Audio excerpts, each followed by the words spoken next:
You're smart enough to have a Facebook page.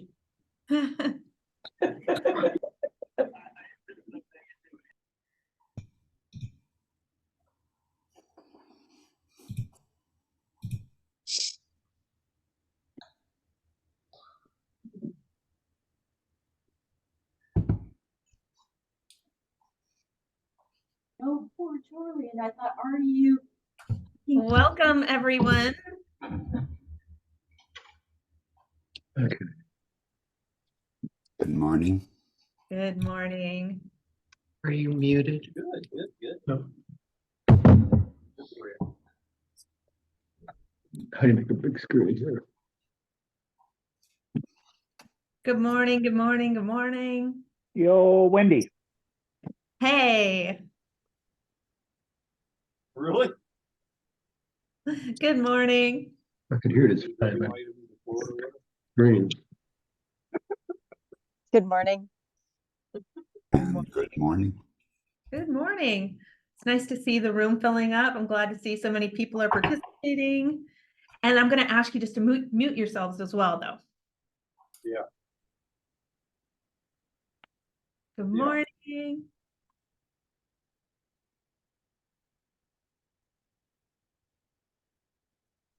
Hi, Megan. Good morning, Celeste.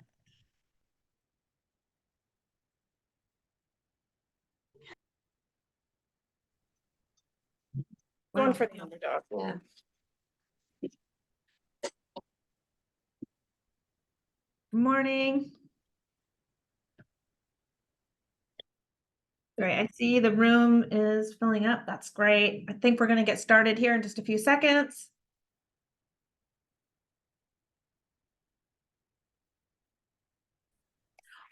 Wonderful. Let's go ahead and get started. Hi, welcome everyone. Thank you for joining us for our first coffee chat of 2024, presented by our partners at Herald Media and Brent Planning Solutions. I'm your host. I'm Wendy Poischbeg. I'm currently serving as the interim president and CEO for Economic Alliance Snohomish County. We would like to remind you all joining us today via Zoom to please drop your name and organization in the chat. And this morning, we welcome local leaders in education for a crucial discussion on the state of K-12 public education in Snohomish County. In a landscape where the pursuit of quality education faces unprecedented hurdles, today's conversation serves as a beacon of collaboration, seeking pathways to ensure every student in Snohomish County receives a quality education. Today, we will shed light on the pressing issues and the challenges faced by our education system and highlight some of the efforts underway to combat those challenges and shape the future of education for Snohomish County. To participate in this virtual conversation, please join me in welcoming Dr. Ian Saltzman. Dr. Saltzman is the superintendent of Everett Public Schools. Dr. Saltzman, thank you for being here today. Dr. Rob Baumgardner. Rob is the Assistant Superintendent of Human Resources, Payroll and Benefits for Edmonds School District. Dr. Baumgardner, thank you. Kay Fanton. Kay is the Executive Director of the Everett Public Schools Foundation. Kay, thank you. Alyssa Jackson, my coworker. Alyssa is the Director of Snohomish STEM Network and the Co-Director of Career Connected Northwest. Alyssa, we appreciate you so much. And Will Johnson. Will is the Director of Equity and Inclusion for the Snohomish School District. Will, we're grateful that you were able to participate today. And even though you're a little froggy, thank you for participating when you're not, when you came in. Thank you, man. Before we begin, oops, I lost my little. Before we begin, we'd like to remind you all in attending this installment of the Coffee Chats via Zoom to please submit questions you wish for the panel to discuss in the chat, and then we will relay those relevant questions to the panel if the time permits. Well, we're going to start it off. Will, I think you're going to take this one. How are your districts addressing disparities in education access and outcomes among different socioeconomic and demographic groups? Will, can I shoot that one over to you?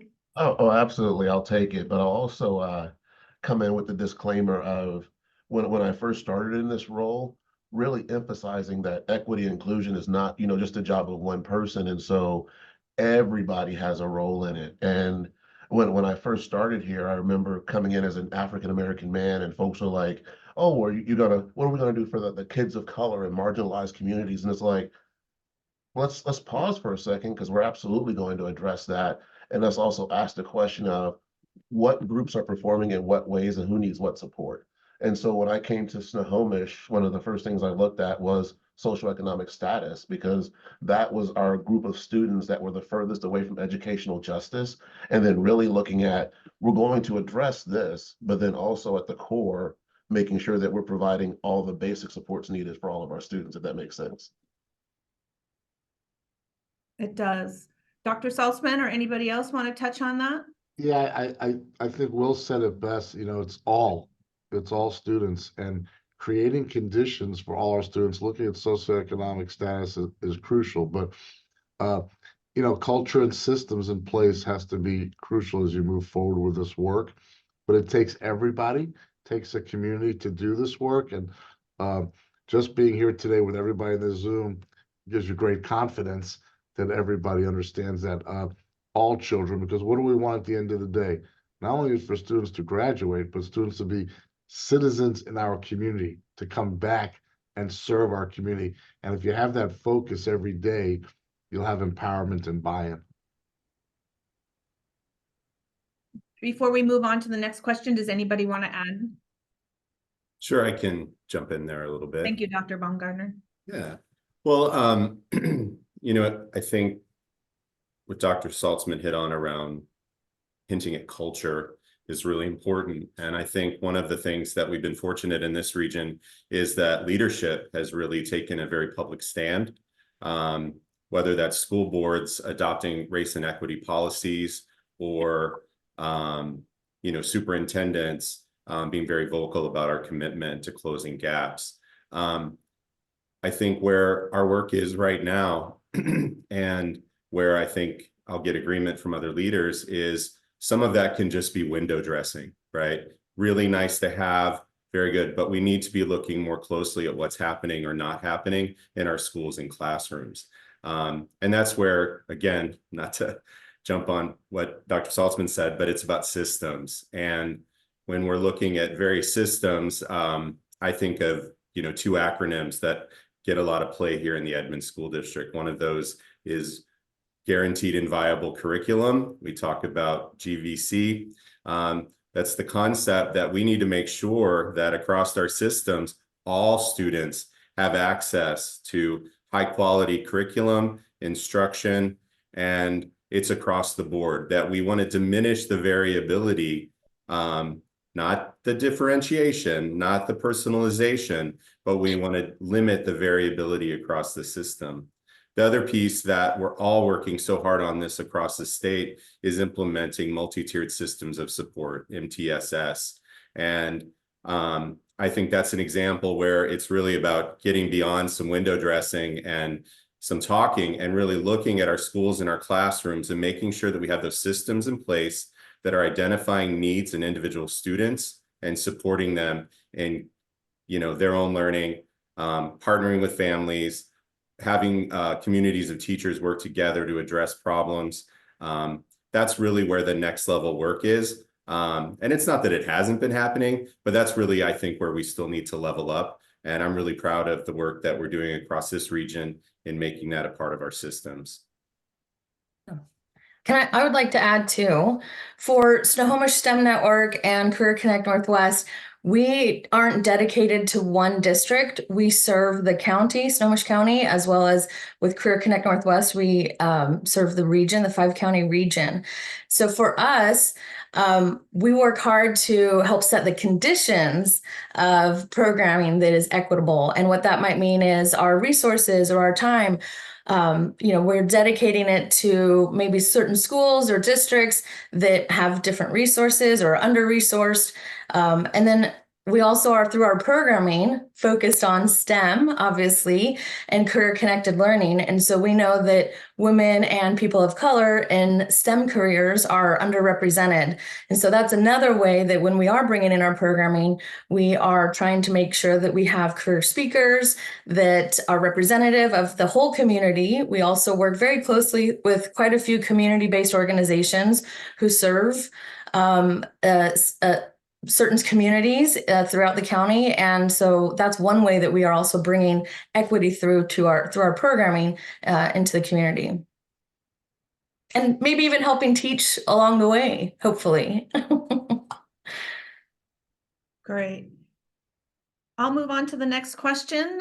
Given the importance of technology in education, how are each of your agencies adapting to ensure equitable access to digital resources and bridging the digital divide amongst your students? Kay, do you want to touch on that? Especially considering that not everybody has access and the foundation's work in helping with that. And unmute. Thought I did. Thank you. Absolutely. What I really appreciate is the partnership we have with Dr. Salzman and the district, and really working with the team on what those opportunities are. And for us, coming out of the pandemic and making sure that we have grants for families to provide hotspots for students that didn't have access. I'm very fortunate to be with the Everett Public Schools because they're one-to-one devices. So there wasn't necessarily a gap of not having devices. We're fortunate that families have those devices, but having access to hotspots and bandwidth is where we were able to step in and help out for that, and just really listening to the teachers and families in the district on where those needs are, and then supporting that.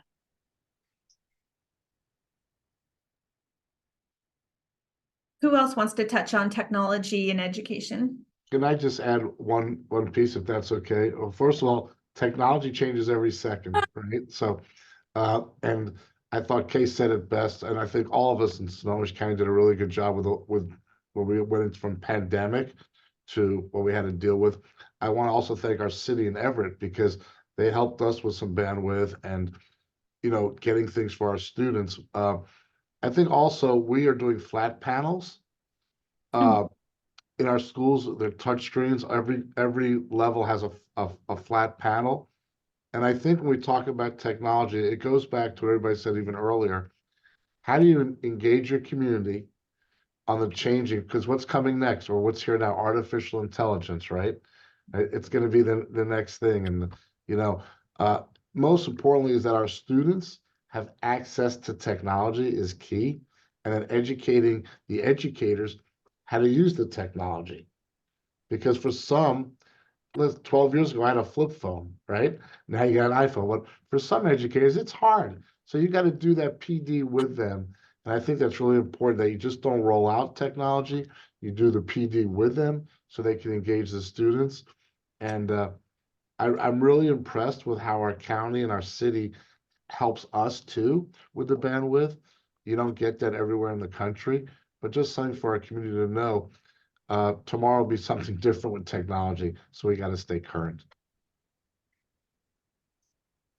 I'll just briefly touch on a space that I think within technology that's really grown and is creating a much more level playing field for many populations in our districts, and that's about accessibility. And so there are many things that students that may have a disability or have, be on a certain spot with their language acquisition, or even some mobility issues. And the advances that technology has brought to our schools over the last, I'd say just 3 years, has just been incredible.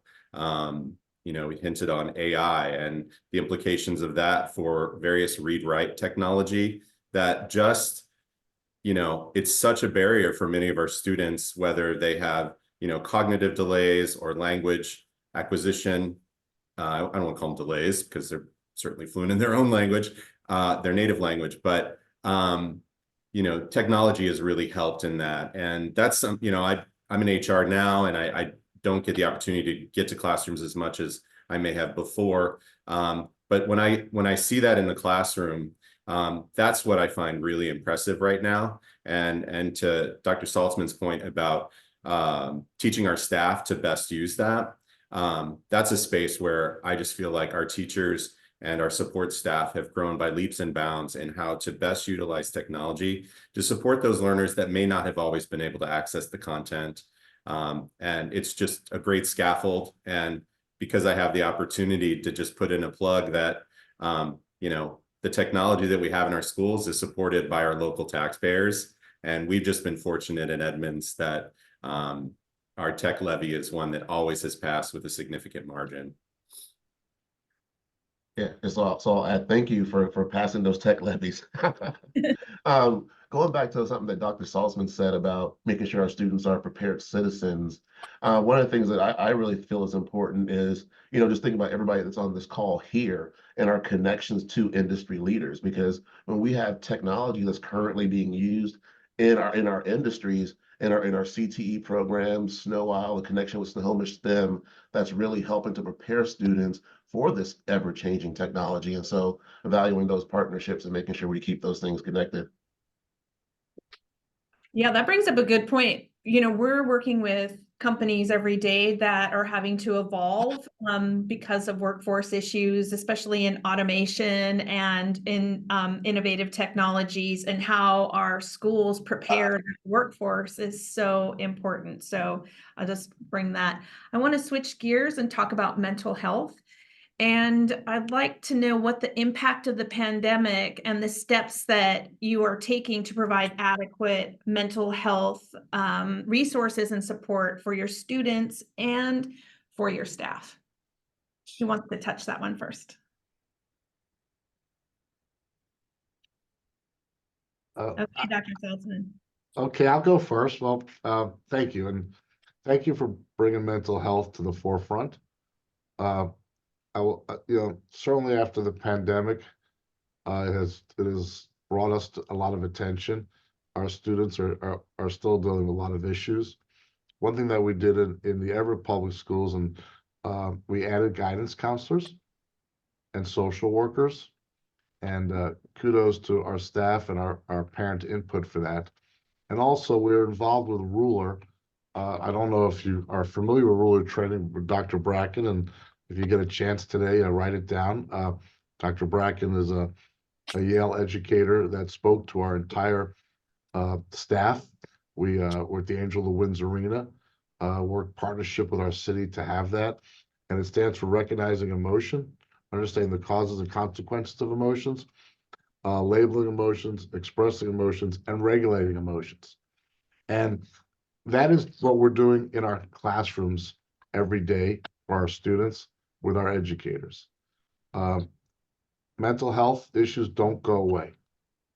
What we have to do as a community and school systems is to make sure that our youngsters and our adults get the services that we need. And we do a Ruler training daily with our youngsters in the schools.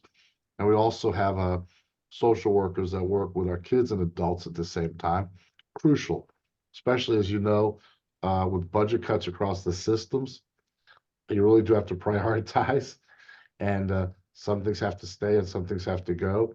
But we put it at the forefront because if our youngsters don't feel safe going to school physically and mentally, they're not going to have the great student achievement that we have across our districts, that we're having in Snohomish County. We have across the districts really good academia going on, and now we're identifying social emotional learning. And I want to reiterate that you must continue this, and we have to just put it at the forefront. But that's what we're doing in Everett, and we do partner with other districts, and we have partnered with our city and our county, and I want to thank all the partners for that. I'd like to add on to that, because of the investment this district has done into the mental health and social emotional learning, we've been able to add on to with budget shortfalls. So the foundation gives a grant to the social workers for those immediate needs they need to Uber a student to see a therapist. And so having a grant there and then doing basic student need grants for every single school in the district. Since 2019, we've done $106,000 for those gap that federal state doesn't pay for. One of the biggest expenses we had this last December are rat traps and lice kits. But those are important things that affect mental health and students' ability to focus at school and families. And so having that great boots on the ground that the district has put with social workers and guidance counselors, we are able to have the support from our donors to get those things to help so students can concentrate on school and not what's going on outside. Yeah, I just wanted to add on the importance of partnerships. When I started here, we had gone into a partnership with the county and an organization to help provide mental health supports because, you know, when we think about us as educators, we are not mental health professionals, you know, yet we know there's that need for that service. So who do we now partner with and make those connections? So between the city, the county, the educational service district, being able to provide those additional resources to our students and our staffs, and even having informational sessions for our families so that they're aware of, hey, here are the things that we're looking at. Here's how we're working to support the students. Here's what's needed, because, you know, we can do all these different supports in school, but then if the student goes home and the parents are unaware, then we're not providing the supports that are needed. So that full circle of information between whether it's mental health supports, our student support advocates that help with those material needs, and then of course educating our staff to what is that frontline support that's needed. It's like, hey, I see this kid who's coming in and maybe they're just a little off today and they need just this something so this doesn't become a crisis. Great, thank you, Will. Wendy, I want to jump in too, and then I think I saw Dr. Baumgartner unmute too. I wanted to mention that so while we aren't, again, serving one school district, we are focused on the future workforce. So we work closely with the school districts, but mental health is, you know, in healthcare careers is in high demand in Snohomish County. And so we know that, and through Economic Alliance, we work closely with employers to identify their current and future workforce needs. And we have a variety of grants that help fund us. And one of the projects that we're working on right now is a career connected learning, like a 3-day event that's coming up at in end of March. And we've been working on that closely. This is through our partnerships through Career Connect Northwest. We have some partners here on the Zoom call that we've been working with. So we want students to see that there are careers in healthcare, including mental health and behavioral health. So that way we are building up the future workforce that maybe come back to our school districts and can serve our students and teach our teachers. So that's one way that we are getting involved on mental health and behavioral health, is ensuring that the students are aware of those careers as well as the pathways to get there. What kind of trainings do we need? We have community colleges and universities in our county that offer programmings and trainings in those careers. So we're excited to see that happen in a couple months here. Great. Thank you, Alyssa. Dr. Baumgartner, did you have anything to add? I don't want to leave anyone out. Oh, sure. I just wanted to speak a little bit to the question about supporting staff mental health. And this remains a significant challenge. You know, it's probably no surprise that we don't have a significant portion of our budget that is set aside to support adult mental health. And we really do have to partner with local agencies to make some of that happen. We've had some success leaning on our employee assistance program in connecting individuals with support that they might need. We've also found support with many of our medical insurance providers. They often have resources that many of our employees don't know about. And so, you know, our benefits team has worked to try to elevate those, also to put resources in people's hands. But when we talk with our staff, many of them aren't looking for necessarily mental health support. They want to be as effective as they can be with kids and families every single day. And that's where they want the support in how to most effectively do their job day to day. So, you know, we're fortunate that we have a strong curriculum and instruction function that's able to support teachers with curriculum, with training, coaching support, those kinds of things. So I feel that we've had some successes, but I want to also highlight that there's a significant challenge there, because those are dollars that really fall into the nice to have bucket, and often they're just not there for us. Thank you. Let's talk about some of the innovative teaching methods that you're implementing to address the challenges that you're faced in your education pursuits. Who's doing some really cool stuff? I'll go first. So the foundation offers innovative grants to teachers in the district. This year, 72 teachers applied. So it's out of the box thinking funds for them that through the years, as we get these evolved, then the districts adopted them into the curriculum. So it's a way to test things out. So we offer those every single year, and I think most foundations in the districts offer those, but I think that's a great step for new ideas and to get teachers excited about new technology and putting students first and what's best for helping engage their students. You know, one of the things that, as I said, for us, we serve the whole county and often the region. So we are often a connector, and we are helping to share best practices and some of those innovative or out of the box ideas, as well as when a program works well. And, you know, there's some models that we've seen that work well, and there's partnerships between the school district, the city, maybe a chamber, a local chamber. And we've been helping to spread that and see, for those who are interested, I know I see Snohomish here, and that's one that we've been working with, that they all are a perfect fit together. It turns out they all have similar goals. And so, but have we ever put them all in the same room to talk about internships or how to get local employers in the classrooms to talk about the job just down the road?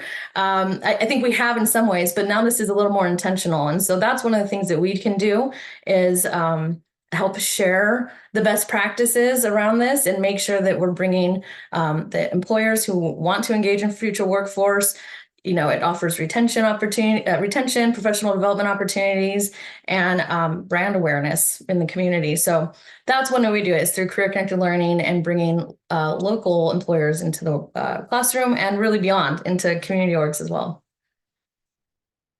I think that's awesome. And I think a lot of innovations going on in every district. I mean, I know Edmonds and I know Snohomish, and I only speak for Everett, okay, but I know those great districts. When you have great innovation, it parlays into student achievement. And what we're doing in our district, major focus on reading, math, and science, and we do an instructional review process that we go into schools working with our teachers and principals and doing a big rock and a glow and grow process where we see how can we work together to improve. And part of innovation is the great teachers in the building and the great administrators.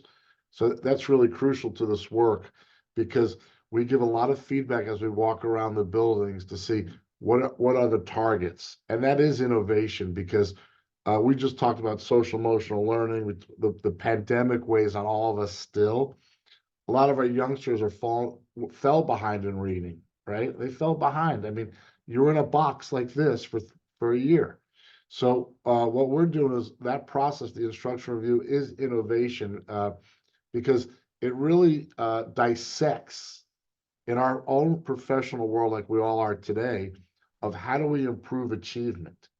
And it's just, we spend an hour doing walkthroughs and then giving feedback to the teacher and principal with their staff as they empower it to say, here's one thing we need to work on. Here's one thing we're mastering. And then what we do is we evaluate, we work as a team to go say, okay, now in a 2-week cycle, do we need to offer tutoring? Do we need to do some more DI instruction? Do we need to work with mathematics? So, yeah, excuse me, I think that is innovation, because at the end of the day, students graduate when they master learning, right? So as you get them there, it starts in a K-12, innovation tool. We have regional offices that have feeder pattern that really helps with this. So I really do think that's innovation, but I do want to say this, and I don't take this lightly, and neither does the panel that I'm here with, and I'm sure you don't either as a community, is that you don't get this work done unless you have community partners that support the work of instruction. They've got to support the work of instruction. And what I've seen lately is also the collaboration among superintendents and staff with other districts. It's so important because, Rob and Will are a lot smarter than me, and maybe I get ideas from them. Maybe I get ideas from, Miss Brandy. Maybe I get ideas from Kay. Got to have that collaboration to move the needle, to move students. And I think that's part of innovation. I just want to add something real quick with that innovation piece, because the first question we had talked about equity, and we didn't really scratch on inclusion. And so when we talk about inclusion, ensuring that people feel safe, valued, and heard. And so if we're talking about something that's innovative and different, do we have those safe spaces, brave spaces, where people can do something that may be different to meet the need that's in front of them? And so I think it's really important as leaders, as communities, to make sure that we are supporting the creation of those spaces. I want to bring a question that we have from the audience from Joe Rice. To what degree are we assessing and evaluating the success of the programs and the strategies that you've applied to the issues regarding equity, technology, mental health, and educational innovation? I can jump in on that. Thanks, Dr. We are held accountable by our community, and our board of directors is representative of that community. And one of the spaces where we spend a lot of time as districts, I know this is not unique to Edmonds at all, is asking that specific question: what's the effectiveness of that program? And we do that by looking at data. And we have to partner with our board leaders across the system to get answers to those hard questions. Often, we have projects that we evaluate on an annual basis. We have programs that serve specific groups of students. I'll use one, our highly capable program, right? We have an identified gap in our identification work where predominantly students that are of white or Asian backgrounds are disproportionately identified for that program. We're tasked by our board to try things on a continuous basis to eliminate that disparity. And so, 1 year it was, we're going to do universal screening at second grade, which means we're going to actually provide a test to assess all of our second graders to see if there's anybody that we missed that wasn't identified by their kindergarten teacher or by their family. Guess what? We did. But it didn't close the gaps enough. So we've added another universal screening. And so, at the smallest scale, we call it PDST, Plan, Do, Study, Act. But at a district level, we're really scaling that up. And we do that best when we're able to monitor things over time. I think where the pandemic threw us a little bit for a loop was that, one, we hadn't been assessing some of those things in the ways that we needed to assess them at the moment. And we also didn't have the most robust tools. So we were either leaning on old assessment tools to give us information about whether or not something was working, or we said, hey, let's do this new thing. This is going to give us the information we had. So then we're in this situation where we were, data rich and information poor. And so fortunately, we have very, very smart people in our assessment research and evaluation team. We have a team in our district, and I know in most, that is tasked with evaluating the effectiveness of programs over time. We'd have lost a little momentum on that because our attention was diverted, but we are getting back into, seeing if the implementation of this social emotional curriculum has had any impact on students' overall sense of well-being or belongingness. So always room for improvement, but I think it's a space where we've actually done a very good job. And as I said to start, our community holds us accountable. I think Rob said it wonderfully, but really being curious and not afraid to ask. With the foundation, we would run programs and never look at how they impacted. And so evolving to ask those questions around diversity, equity, and inclusion, and just what are the results, and making those hard decisions to say, you know what, we're not going to do this anymore because it's not equitable for all. But being okay with hearing the good, the bad, and the probably shouldn't have done it that way. And that has really helped our board to evolve our work to support our students first. Thank you. Our next question comes from Melody Daisy. How are your organizations collaborating with the local community, businesses, and other partners to support and enhance educational opportunities for students? I can kick this off.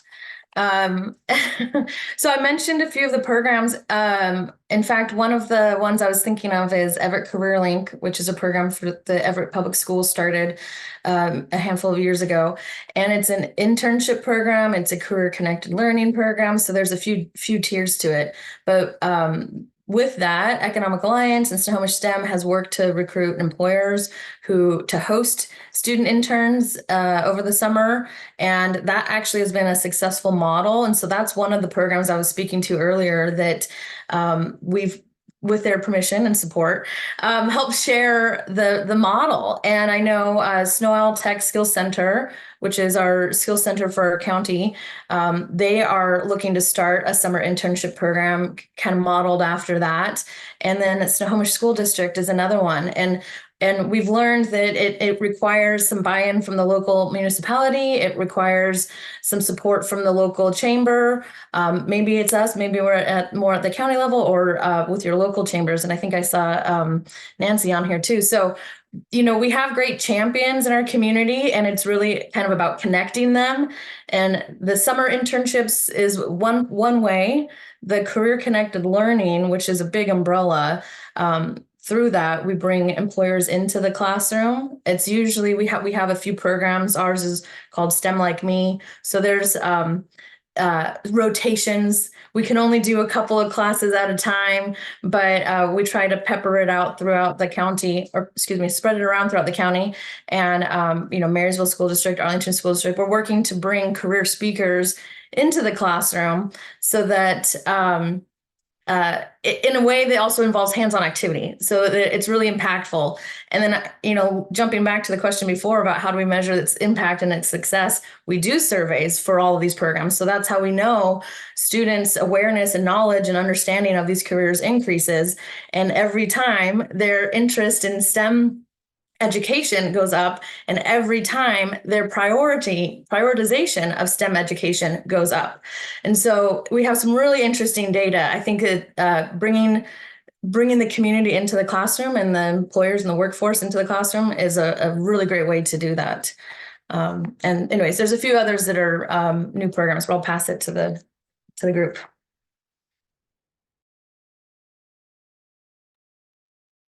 Anybody else want to touch on collaboration? Oh, absolutely. I'll throw out real quick. When I first interviewed for this job, and we were talking about what are we going to do in schools to address diversity, equity, and inclusion. And I'm like, well, our schools are a reflection of our community, which are a reflection of our greater society. And so from the moment I got here, it was a matter of I'm going to be out in the community and getting involved with folks. And so, even with Wendy, I remember going to some evening events with Engage Snohomish, and I'm like, hey, I'm out here to be present, to be seen. I'm not asking for anything because that's not what this is about. But when we have those connections, now someone's going to come in and say, oh, hey, Will, here's this opportunity. Okay, well, I can connect you with that person. And so I think when we talk about that collaborating, just about being present in the community to create that space for those conversations to happen. And yeah, I've been at chamber meetings, been at the farmers market, just making all those connections, because that's where it starts, taking it beyond just what's happening in the classroom and really building that community. I Yeah, think it's all Will, about relationship building, isn't it? Oh, yeah, it absolutely. is. Dr. I think Sullivan? Will said it best. And another tool that you have is just even meeting with your mayor. I love to meet with Mayor Franklin just to talk, and she gives me great insight and I give her great insight, and she's been a great partner. And just like you say, getting out and about, and because you have Rotary meetings and other meetings that help as well. And then going back to what you said earlier, uh, there are times when programs don't work and you got to scrap them, okay? And I thought Rob said it best. We have a great data team. Dr. Matthews leads our team. She's amazing. They are data consumers of data. You know, people that love data, and you see how things are working. And when it's not working, you might have to scrap it and go back to the drawing board, and that's okay to admit that. So it helps. Even when you get out of the community, people might tell you what's working and what's not working. And but you have a lot of tools at your hand, again, like meeting with the mayor, and just getting out there really helps. So I think those partnerships are crucial. And I lean on Kay Fanton for a lot of things as well.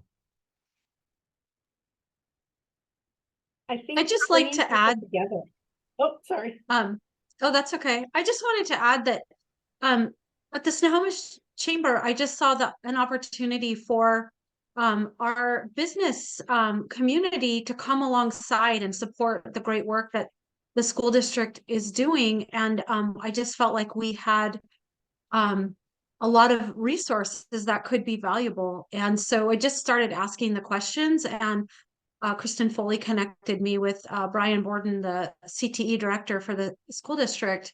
And so we just started talking, and just, I was just open to like, what could happen? What could this be? So as the years gone on, we've had conversations. And so it's definitely a process. And I think we're getting close to creating some opportunities. And also want to say that we also partnered with the Snohomish Farmers Market last year and provided opportunities for kids just to do a little business development of products and sell them. And we had 20 kids in the program last year. This year we're aiming for 50. So just to say, just start small. Like, it doesn't have to be huge, go, out of the gate. Just start small.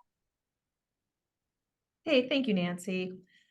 For the panel, I'd like to know what efforts you're making to introduce and promote vocational and career-oriented programs within the curriculum to prepare students for our workforce. Who wants to take that one? Well, I can start. I would expect Alyssa to have an awful lot to say about this. And I believe there's a question about internships as well. And, one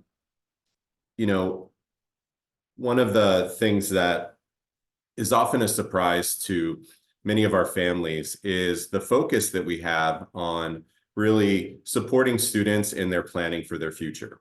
And, that begins through various curricula at the elementary level, but really kicks into gear in the middle school years, where they start planning and developing what we call their high school and beyond plan. And a big part of that is working with, whether it's our career and technical education partners, our guidance counseling teams, our employment services that we have, really getting a team around students to think more broadly about the opportunities that are in front of them. We don't want students not to be thinking about college, but we want them to be thinking about other things as well. And so when you set a goal about having every student leave our school with, college credit or a vocational credential, you change the ways that we engage with students about what's out there. And that's all work that we can't do without our community partners. And I won't say much more on this, except to really plug the important role that our local colleges play. we are so fortunate. Now, our district office happens to sit right next door to the Edmonds College. But that partnership, in terms of whether it's advancing vocational education programs, supporting alternative pathways to teacher certification, all of those things, it's just been an incredible partnership. And we've really created almost like a clear path for any student in our system who wants to continue their education there to do so. But that partnership has many, many branches in the ways that we support kids, particularly with those vocational tracks. And I know I'm gonna turn it to Alyssa because that up your alley is ours, but I wanna piggyback what Rob said. The partnership with the community colleges and the local colleges is crucial for our students, okay? And within this area, right, you have that partnership, and kids need to know they have options. They need to know that they have options, and that partnership creates those options for those youngsters, because there are many pathways, but we're very lucky in our area to have the community colleges as partners. They're not in isolation, they are partners. Yeah. And we know we use data, right? We are all here. We are all data-driven decision makers. And we know that by 2030, over 70% of all careers in Snohomish County will require STEM literacy. And so it doesn't necessarily mean a STEM degree specific, but we know that many aspects of STEM are integrated in a range of training and curriculums.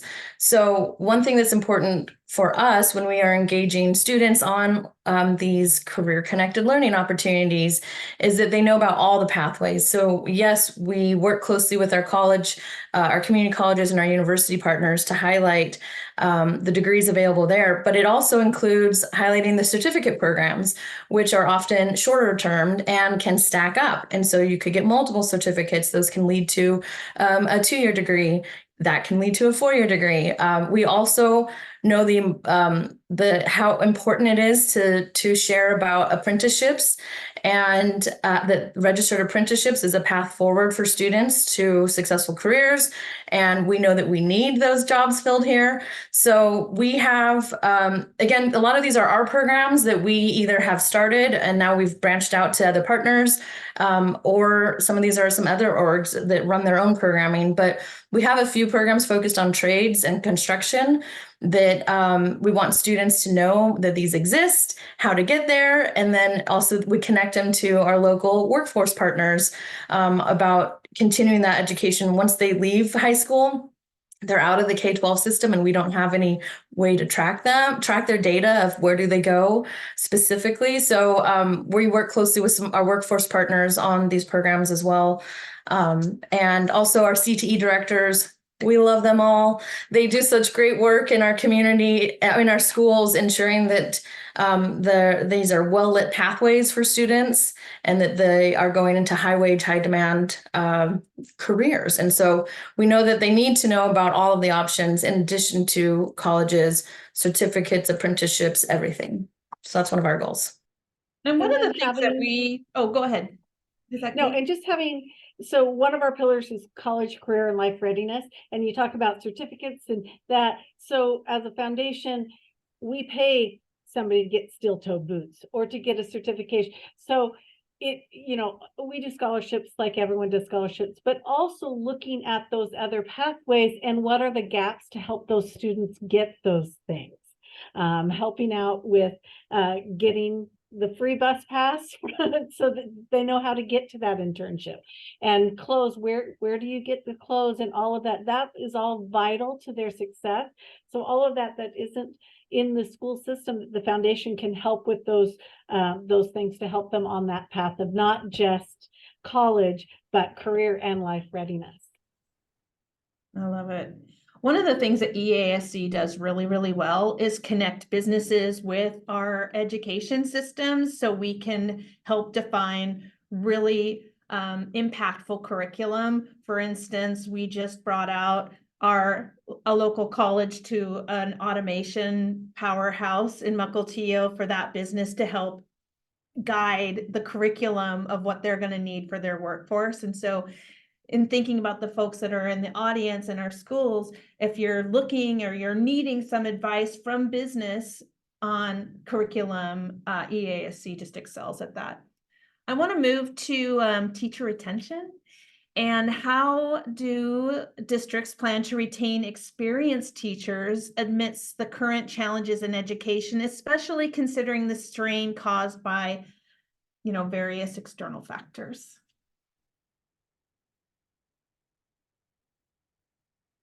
I'm looking at you, Dr. Saltzman. You want to tackle that Oh, one? okay. Then I was looking at Rob HR. Well, I'll start as, thank you. Okay. First of all, we live in a great area. That's the first step, right? It's a great place to live and work. And that is the first step. So, and as you bring teachers in, you want to keep them. So you've got to build a team of collaborators, as I call it, to work together. Sometimes we work in isolation. So you want to get away from that. So you want to have a lot of time where teachers get to meet other teachers and share really great ideas and let them be innovative. It's really important. And then to continue honoring our teachers and staff, it's a hard job. It's a hard job, as you know, right? And education has changed, especially the past 3 years. So the way to retain them is to make a great working environment for them. They're going to have challenges, so you got to give them a buddy and a mentor, and have them have events that they could collaborate together outside of the workforce, outside of the workday, and we try to do that. But as I look at it, just sitting here today, I thought about this even coming into the meeting. You retain teachers when they live in a great community, in a great area, okay? And, it is a wonderful area to live and offers amazing, amazing opportunities for everybody. And the greatest gift that you can give a teacher is that their kids go to your school, okay? And that they get to see their kids grow through the years. So I just want to share that and thank you for having these meetings, because this gives us insight as we relate back to our teachers and our workforce.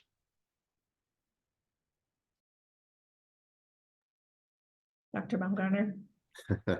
I agree with Dr. Saltzman 100%. What I'll speak to kind of piggybacks on what I mentioned before about effectiveness. We all need to feel efficacious in our work. And often when we talk with teachers through exit surveys or those kinds of things, one of the root causes for people leaving is a sense of futility. And that's often driven by a feeling that they're not able to do the work that they want to do in this environment. And so, it's about supporting good conditions and creating tiers of support for our staff as well. And that's about coming alongside, developing partnership, limiting isolation, so that people do feel like they're in community in doing this work. One of the spaces where we're spending a lot of time, and it doesn't speak to the piece of the question about experienced teachers, but is in our workforce diversification efforts. And where, many of us have faced challenges at times is retaining our diverse workforce, particularly our classroom teachers. When there's such a pull, sort of the place where many of our diverse teachers want to work is in Seattle and in some of the districts just south of Seattle. And so, which is not to say they don't want to work here too, but that's our competition. And we have to do a lot of work to, in those recruitment efforts to get them here. But when we do, we have such a hard job, such an important job of making sure that they stay. And that really comes from supporting them, dedicating resources. I know that because I know a little bit about Everett because they're our neighbors, specific people on HR teams whose job is to support recruitment and retention, right? The recruitment strategies are obvious. It's the retention work that is so important. And so it's partnering with, state groups like our BEST grant opportunities, the Beginning Educator Support Team, where we have newer teachers aligned with mentors. And we also work with our labor partners so that we can develop what we call affinity groups. So, teachers of, certain backgrounds can come together and just have a safe space to just debrief and share practice with people who are likely having a similar experience to them. That's another place that I just want to highlight the importance of retention work.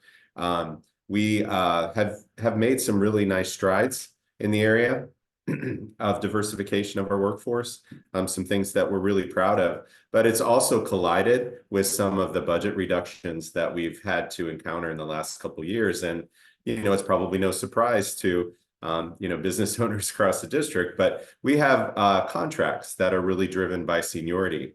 And when so many of our diverse teachers fall into those first or second years of teaching, when we have to go through a reduction in workforce, it's no surprise that that group is disproportionately impacted. So, that takes working with our labor partners and really trying to find creative ways to keep those people fully employed in our systems. So lots of good work that we're doing there, but so much more to be done. Yeah, I'll jump on that too. Rob, I'm glad you mentioned about the efforts to diversify staff, because I'm originally from Georgia. And, when I moved to Washington, it's like, okay, well, you're going to stay somewhere between Joint Base Lewis McChord and Seattle Everett area. You don't go east, you don't go west, because you're not going to find a lot of people who look like you. And I'm like, okay, I hear what you're saying. And as someone who has, served in the military, has been all around the country, I personally have not been that person where I have to have people who look like me in order to be comfortable, if that makes sense. And so in my work with equity and inclusion, a lot of what I talk with people about is, yes, we have racism, discrimination, and all these things that are happening, and we can't be biased simply based on a demographic. When I first started working here in Snohomish, I remember my superintendent telling me, he's like, "Well, this is someplace you come and retire." And I was like, "Oh, okay." I'm like, I'm not quite at retirement age, but if you're telling me this, what does this mean? And so as I'm getting out and I'm meeting people in the community, there is that sense of relationship and connection. And I'm like, okay. And so I see people who are from here who want to stay here. And like you mentioned, Rob, people who aren't from here, okay, I'm here for a minute and then maybe I move on. But having those frequent check-ins and making those connections and be like, hey, what is it that you feel you need in order to be successful here? How can we get you connected? Because we want you here. This is awesome. And I've been impressed. I've been here in Snohomish now for 2.5 years. And there was a picture at the beginning of this school year of our new staff, and folks were like, hey, well, Snohomish is getting a little diverse there. But a lot of that is, how are we getting the word out about who we are, what we're doing? I know you mentioned the BEST program, but then there's also the Nakia program, which is through WEA, where they have educators of color to serve as mentors to really help with that retention and support. But there's a lot going on there. I know we don't have that much time, but I love Snohomish. I worked in Edmonds. I'm here in Snohomish, and I've spent a lot of time in Everett, live in Mukilteo. It's a great place. We have run out of time, but I want to have you take 1 minute each to answer this final question. And that is, can you tell me about a new initiative or an event that you're most looking forward to in 2024? I'm going to start with Will, and if you can kick it to the next person. Well, one of my things is kind of selfish is I have a podcast. Yes. And it's called the At Home-ish Podcast, Creating Spaces Where We Belong. Because like I mentioned, we can do this work within our schools, but how do we now really ensure that the community who may not be at these regular trainings, how do they get that information? So check out the podcast, spread the word. That's what I'm excited about. Thank you. Dr. Baumgartner? Yeah, there really is a lot to be excited about. One of the things that I want to bring into this conversation is dual language instruction. Edmonds was a district that I would say was kind of late to the game. And so we're early in our programming, but it has been such a value add. And I'm just excited about the next steps. We've started that programming with supporting Spanish acquisition. But now we're looking at what would be the next language that we would bring into our dual language programming. And it's just very exciting. It supports our workforce diversification efforts. It really serves our community well. And it's one of those things that we can say that is a nationally vetted gap closing measure. And, you know, we just have a lot of opportunity there to continue to implement. Alyssa? Yeah. Well, we have some amazing grant funds this year that are really helping us to expand our career connected learning programs in partnership with our community colleges, our universities, our CBOs out in community. So I'm really looking forward to expanding and scaling the programs that we already know are successful. In particular, that healthcare one I mentioned, that one is kind of the first of its kind out here. And we are it's a 3-day series with anywhere from 150 to 200 students each day, just high school students. And then we'll be running another middle school model later. So that's probably my big excitement for this year. I'll toss it to Kay. Thank you, Alyssa. There's a lot to be excited about, but what I'm really excited about is our benefit event coming up on March 14th or March 22nd. There's 2 options. We really listened to our community and our family and our teachers. We used to always have a breakfast, but they couldn't make it to that. So we have one evening event at 6:30 on March 14th, and then a matinee for those businesses who want to come on March 22nd. But what we did is we created a movie parody from the movie Rudy called Sammy. And it's going to highlight the struggles of students and families and how the district and the foundation support them to navigate to have a successful school career. So it's a short, less than an hour. After the meeting notes, there'll be a QR code for you to sign up, but we would love to have you come join us and see the story of the work happening in our district. Dr. Salzman? I guess I get to close it. Okay, wow. Thank you. Well, first of all, thank you for having us, and this is amazing. What I'm most excited about is continuation of all our early childhood centers and more to expand in Everett and our school system, and to continue double-digit gains in student achievement. And we're going to do it. We're continuing to do it. But just to see these early childhood programs in our schools is amazing, and I feel really confident that our county, Snohomish County, and is an amazing leaders that you see today, and hearing from Snohomish and hearing from Edmonds. The kids are in good hands, and so is our community. All right, thank you so much. Again, thank you very much. I'd like to thank our panel of experts for joining us today, as well as today's sponsor, Herald Media and Brent Planning Solutions. For those who registered for today's installment of Coffee Chats via Eventbrite, check your inbox later today for a list of resources from this discussion, as well as a link to the recording should you wish to rewatch or share it. I'd like to tell you a couple of announcements. On February 6th, we welcome local leaders in transportation to learn about the progress of the Linwood Link extension and other regional priorities for transportation underway in the new year. You can scan the QR code on your screen or visit economicalliancesc.org to RSVP for Coffee Chats, Snohomish County Transportation Update. On February 21st, Economic Alliance Snohomish County is pleased to present the 2024 Economic Forecast and our annual meeting in partnership with Banner Bank, the Boeing Company, Alaska Airlines, and Herald Media.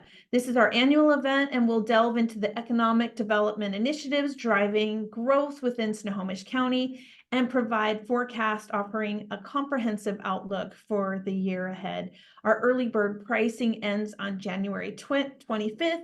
Just scan the QR code on the screen now or visit economicalliancesc.org/events to register today. I learned so many things today during our talk, but one thing that held to me is great innovation correlates to great student achievement. I'd like to thank you for attending today. To conclude, let's grab our mugs, get ready and adjust. We're going to adjust the gallery view so we can see everybody's faces. I've got my Everett Community College Amtech mug because they're such great partners for us as we prepare that workforce for our businesses. And I'd like to just raise our cup and cheers and thank you for the great discussion this morning. Thank you all. I am giving you back your time.